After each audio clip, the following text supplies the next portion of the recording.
Hi, I'm Cindy Abbott Letro for Behind the Camera, and I am socially distant from my guest on this edition of Behind the Camera due to COVID, and we are, observing all the CDC guidelines. Is my next guest, as is my next guest, Greg Robbins. Greg is a director, writer. He does it all, but I think that he is best known in this region as really being a very successful writer, director, producer, you name it, making films. And he is entered the fray, and he wanted to be the first to really get the film industry going again here in our region. And Greg, tell me a little bit about, what has been driving you, because I'm sure you have been very impatient, as have all of us. We recognize we're in a pandemic, but it has affected everything, particularly your business. Absolutely, and when the film industry slowly but surely started coming back, we have very stringent guidelines through the Screen Actors Guild. And when we got distribution to make this movie Aging Out, and I applied for my signatory with the Screen Actors Guild, the rules were being just laid down, and we worked tirelessly with the Screen Actors Guild, my producers and myself, and a registered nurse that's local, Alicia Parent. We had Zoom meetings with them, and they've got a health and risk assessment standards that we have to go by, and to knowing what square footage, how many people can be here. So we got a second holding place to make sure that you can only be 30% capacity or full, how much distance the cameras need to be from the actors, how many scenes do the actors come in close in contact with each other and take their masks off, got to get testing every 3 days, temperature check. It's quite an ordeal. I was just thinking, it's hard enough to make a film, to get it on the screen, to get it edited, and all of the things that are being set up beforehand, the protocol that you have to follow, makes it incredibly difficult. How do you sort of break up that time? I mean, how much more time is being spent on this prep than what you would normally do? Oh my goodness. I haven't looked at my script or done my job as a director in 3 weeks. Wow.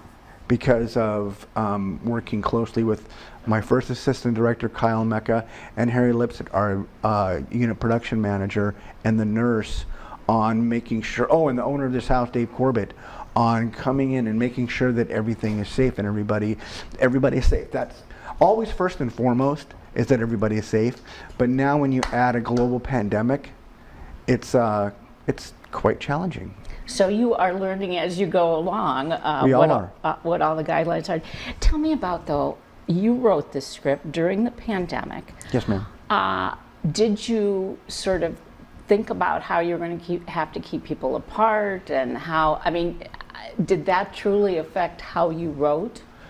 No, ma'am. When I came up with the story in my head during my wife and I, we were in lockdown, and I just thought about this story, and I never thought of making it now at all, at all.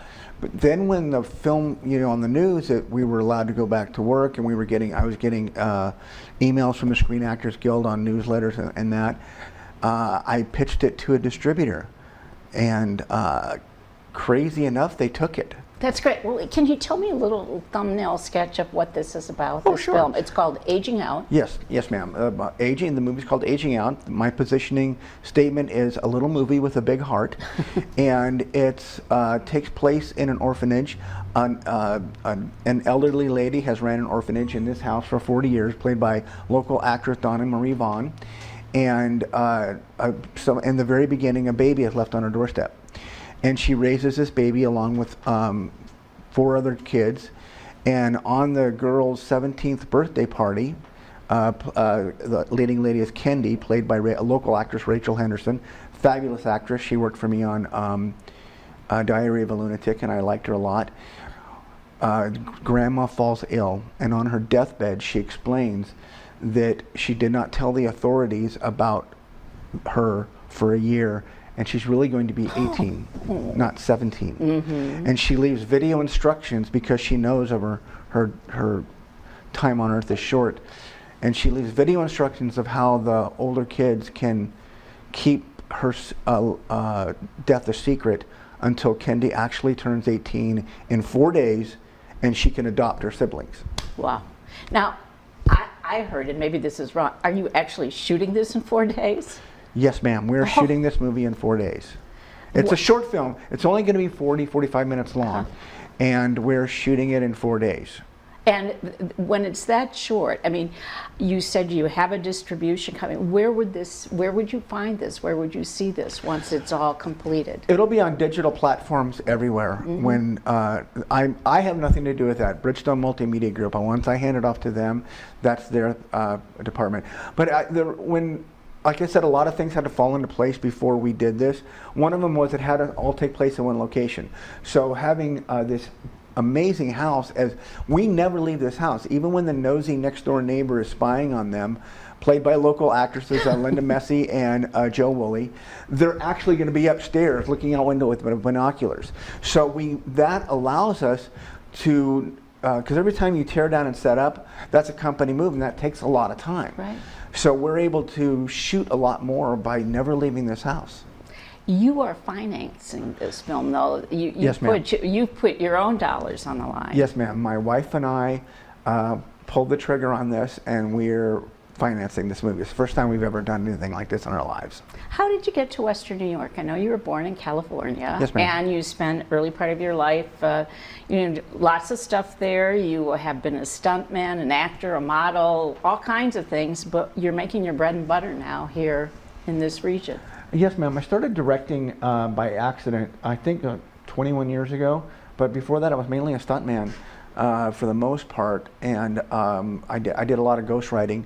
And 11 years ago, I was hired to make some kids shows by a network that has a studio in Orchard Park. Okay. So we moved here. And when it was done, was the year before, it was the film tax credit had just been approved. And Matt Nardone, who's been my director of photography the whole time I've been here, including on this film, and Tim Clark suggested that we stay because we're going to get the film tax credit. And my wife and I said, "You crazy? I can't make a living here." But we liked it so much. We're actually the recipients. I say this all the time, and it's so true, as corny as it may sound. We are the recipients of Good Neighbors, right here. My wife and my two children. Now my daughter's married, and she has a grandkid, and we have 3 grandchildren, and we've been able to stay making a living here. At least my wife doesn't do this. She's an adult. She has an adult job. But my son and my daughter do this for a living, and my son-in-law. And so here we are. I mean, you are living proof that you could make a living in this region. Oh, yes. In the film industry, and that's why this movie that you're making is so important, because we need to get back to normal as soon as possible, and I think you've made that commitment.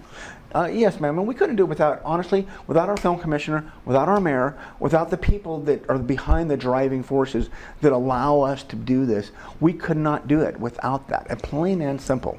I was just, part of your job, though, too, is that you and your family, not everyone, but it sounds like a majority of them are all involved in the stunt area of helping to Yes. work and manage that kind of thing when other films come to Buffalo.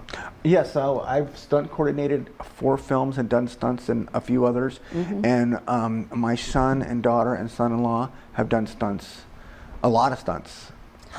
What do you see as the biggest challenge in getting this, in getting us back to whatever the new normal will be? Keeping everybody safe. That's always been there. Number 1 priority, everybody is safe. Especially on the stunt end, I don't want anybody to even get a hangnail.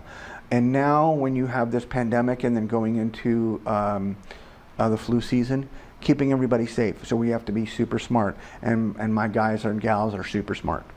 Well, you're going to have 4 days of the filming, and then hopefully everything will go well and it'll all come together and it'll be streaming soon. What are you planning next? I haven't a clue, man. Not a clue. hopefully more stuff will come here and I can do stunts. I'm looking forward to the studio opening up next year. We even want an office there for Robbins' stunt team. Heard it a lot of a big studio coming here, and that'll bring more work, and they're smart for doing it. Our film commission is second to none. Of course. Well, is this the one on Niagara Street, the big Yes, ma'am. one that they're talking about? Yes, ma'am. Well, it sounds as if, I mean, do you see this area as being really sort of a vital center for that, or will it be sort of a satellite of New York or Toronto? I'm like everybody else, not knowing. Mm-hmm. I've got my own thoughts, but I'm wrong quite often, so I don't know.